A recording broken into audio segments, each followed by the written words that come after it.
They were already climbing. 14 German fighters rose from beneath the bombers, their dark shapes growing larger against the pale winter sky. The formation above them was wounded, one bomber trailing fuel, another bleeding smoke from a damaged engine. Their defensive guns moved nervously, searching for targets they knew were coming. They had seen this before. They knew how it ended. German interceptors would climb ahead, roll inverted, and dive straight into them. Cannons would fire. Aluminum would tear. Engines would fail. And one by one, the bombers would fall out of formation, alone and defenseless. It was happening again. But above them, one pilot was watching. And he was about to do something no Escort pilot in Europe had ever done. The winter of 1943 had hardened every airman stationed in England. Cold settled deep into the airfields, freezing hydraulic fluid, stiffening control cables, turning aircraft into reluctant machines that resisted flight. Mechanics worked with numb fingers. Pilots climbed into cockpits that felt like frozen metal coffins. At altitude, the cold became something worse. Oxygen masks frosted over. Breath froze instantly. Flesh exposed for even seconds risked permanent damage. Yet every morning, the bombers launched. The 8th Air Force had committed itself fully to daylight bombing over Germany. It was a strategy built on precision and faith. Faith that tight bomber formations and heavy defensive armament would protect the aircraft long enough to reach their targets and return. The B-17 Flying Fortress embodied that belief. Brilliantly armed, heavily armored, built to survive. But war had already proven that nothing was invulnerable. German fighter pilots had studied the bomber formations carefully. They had discovered weaknesses. They had refined their tactics until interception became efficient and devastating. The most lethal was the head-on attack. By approaching directly from the front at high speed, German fighters minimized their exposure to defensive guns. The closing speeds were enormous. The gunners had only seconds to react. Often, those seconds were not enough. Bombers exploded before completing a single mission. Entire crews disappeared into cloud and smoke. Losses mounted rapidly. On some missions, one bomber and 5 never returned. The men who flew those missions understood the mathematics of survival. They counted missions like prisoners counting days. Each one brought them closer to either safety or death. First Lieutenant James Howard understood those numbers differently. He was older than most of the pilots around him. At 30, he was already a veteran of another war before this one had fully begun. He had not grown up expecting to become a fighter pilot. He was born in China, the son of American missionaries. His childhood was spent moving between cultures, learning adaptability before he understood its importance. He returned to the United States for education, intending to become a doctor. But aviation offered something medicine could not: control, speed, clarity. He joined the Navy's aviation program, but was forced out by a medical technicality. For most, that would have ended the pursuit. Howard went elsewhere. He traveled back to China and joined the American volunteer group, the Flying Tigers. There, he flew the Curtiss P-40 against Japanese aircraft under conditions far harsher than anything he would later face in Europe. The Flying Tigers operated without reliable supply lines, without replacement parts, without margin for error. Survival depended on understanding limitations and exploiting advantages. Howard learned quickly. He learned how to use speed instead of maneuver, how to position himself where the enemy did not expect him, how to think ahead. By the time he left China, he had become one of their most reliable pilots. War had shaped him into something precise, something analytical, something calm. When he arrived in England in late 1943, he found a different war, but one with the same brutal logic. Bombers flew deep into Germany. Fighters intercepted them. Some returned. Many did not. Howard was assigned to fly the P-51 Mustang, a fighter that represented the future of air combat. It was faster, more maneuverable, and capable of escorting bombers farther than earlier aircraft. But numbers were limited. There were never enough escorts, never enough protection, and the Luftwaffe knew it. Howard spent his time studying mission reports. He examined interception patterns, analyzed where bombers became vulnerable, and considered how enemy fighters positioned themselves. He approached combat like a problem waiting to be solved. He did not rely on instinct alone. He relied on understanding. On January 11, 1944, he launched on his 23rd combat mission. The sky was gray, heavy with winter cloud. His Mustang climbed steadily, joining other escort fighters. Above them, the bombers stretched across the sky in vast formation, their silver bodies reflecting weak sunlight. The mission would push deep into German territory. Fuel calculations left no room for error. Every minute mattered. At first, everything proceeded normally. Then the formation began to fracture. Cloud cover thickened. Visibility dropped. Bombers drifted apart. And where formation failed, vulnerability appeared. German fighters emerged from the haze. They climbed deliberately, positioning themselves ahead of isolated bombers. Howard engaged immediately, maneuvering his Mustang into firing position. He forced one fighter away, then another. But the sky filled with enemies faster than escorts could respond. The situation deteriorated rapidly. And then he saw them. 30 bombers. Separated. Alone. And beneath them, German fighters climbing into position for the kill. Howard checked his fuel. Checked his position. Checked his radio. No response. No reinforcements. No other escorts in sight. Everything told him to turn back now. If he stayed, he might not return. If he left, he would survive. Below him, the bombers continued flying. They had no choice. And he had seconds to decide whether he would leave them or stay. James Howard knew exactly what the numbers meant. 14 German fighters were climbing toward the bombers, and there would be more behind them. His fuel was already dropping toward the margin that determined survival. His ammunition was finite. His aircraft was only one machine against an enemy force designed to overwhelm entire formations. If he turned back now, he would live. If he stayed, he would likely die. The manual was clear. Escort fighters were never to engage overwhelming numbers alone.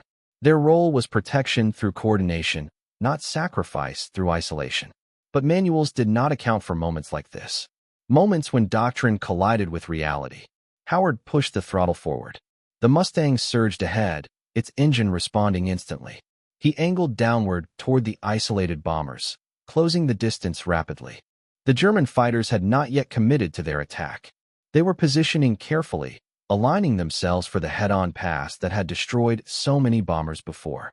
Howard understood he had one advantage. They did not expect him. They did not expect any escort to remain. They believed the bombers were already alone. He intended to prove them wrong. The first German fighters rolled into attack formation. Howard moved directly into their path. He did not hesitate. He fired first. His machine guns hammered, sending streams of tracers across the sky. The lead German pilot reacted instantly, breaking away from his attack. Another followed.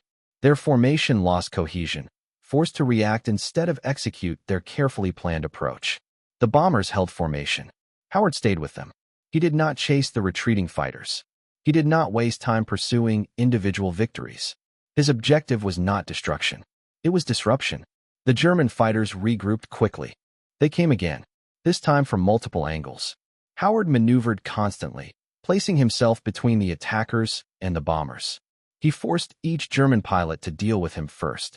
Every second they spent reacting to him was a second the bombers survived.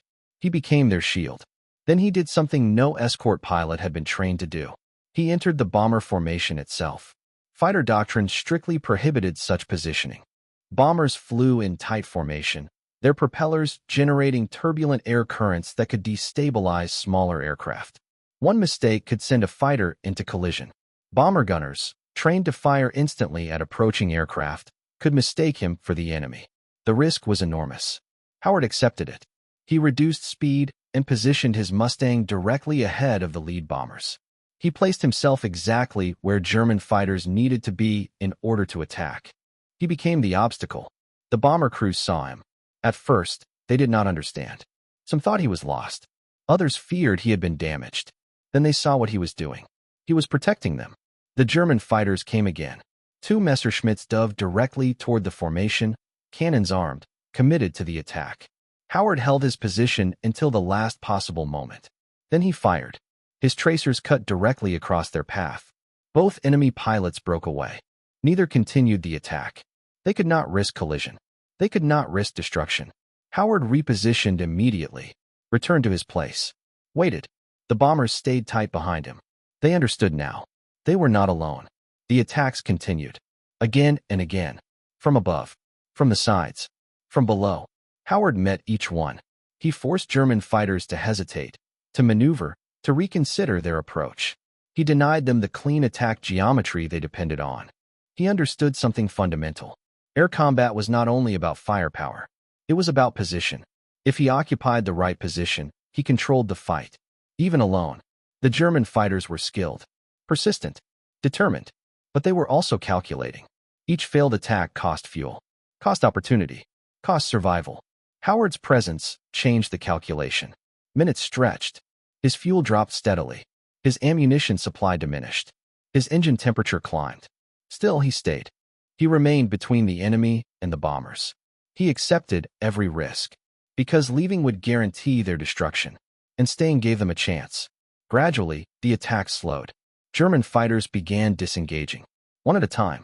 Then in pairs, they descended into cloud cover and disappeared. The bombers remained intact. Howard had denied the enemy their victory, not by destroying them, but by standing where they needed to be, and refusing to move. James Howard stayed with the bombers until he could stay no longer. His fuel gauge hovered near empty. His ammunition was nearly exhausted. His engine, pushed to its limits for more than half an hour, ran hot and strained. But the bombers were still flying. Their formation, once broken and vulnerable, had held together.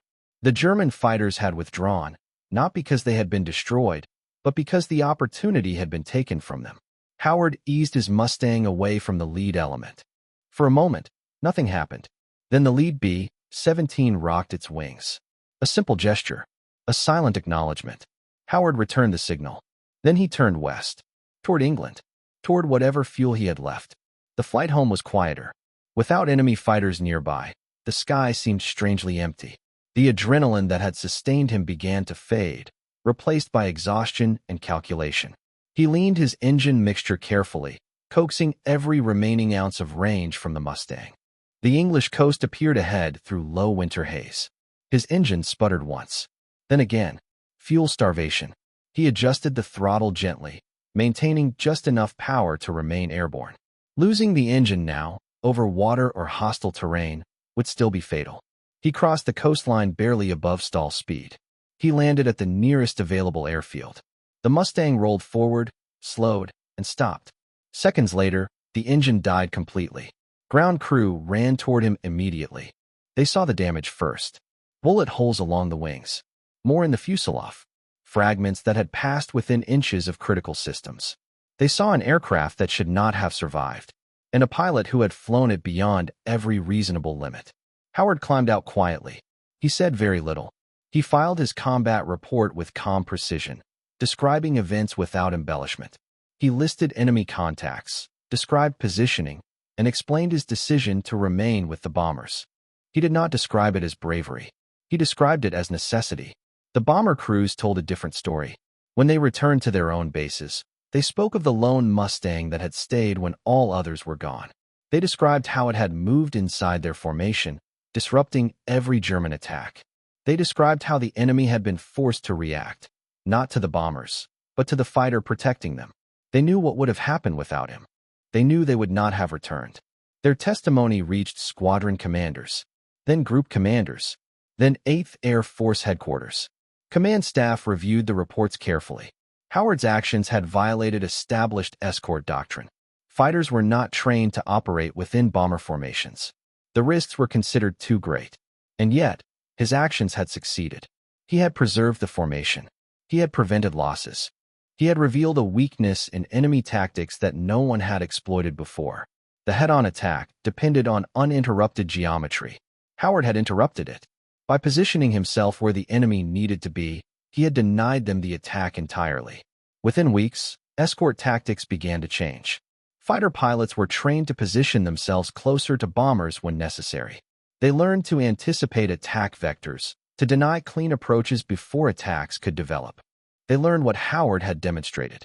That presence alone could be decisive. Losses did not disappear overnight. War never allowed that. But survivability improved. Bomber crews felt the difference. They flew with greater confidence. They believed they had protection. In April 1944, James Howard was awarded the Medal of Honor. The citation praised his courage, his skill, and his refusal to abandon the bombers under his protection. He accepted the medal quietly. He did not seek recognition. He returned to flying. He continued serving throughout the war, adding additional victories to his record and helping train younger pilots. His impact extended beyond victories. He had demonstrated a principle that air combat was not simply a contest of firepower. It was a contest of positioning, of timing, of thought. After the war, Howard remained in the Air Force. He rose through the ranks, eventually retiring as a brigadier general. He lived quietly, far from the attention his actions had earned. When asked about the mission years later, he did not describe it as heroism. He described it as problem-solving. He had seen bombers in danger. He had seen an opportunity. He had acted. That was all. James Howard died in 1995. By then, the aircraft he flew had long since disappeared from the skies. The war itself had become history, but the principle he demonstrated remained. In combat, survival often depends on numbers, on equipment, on preparation, but sometimes it depends on something smaller. One aircraft, one moment, one decision. On that winter day in 1944, when logic said to turn back, one pilot stayed. And because he stayed, 30 bombers came home.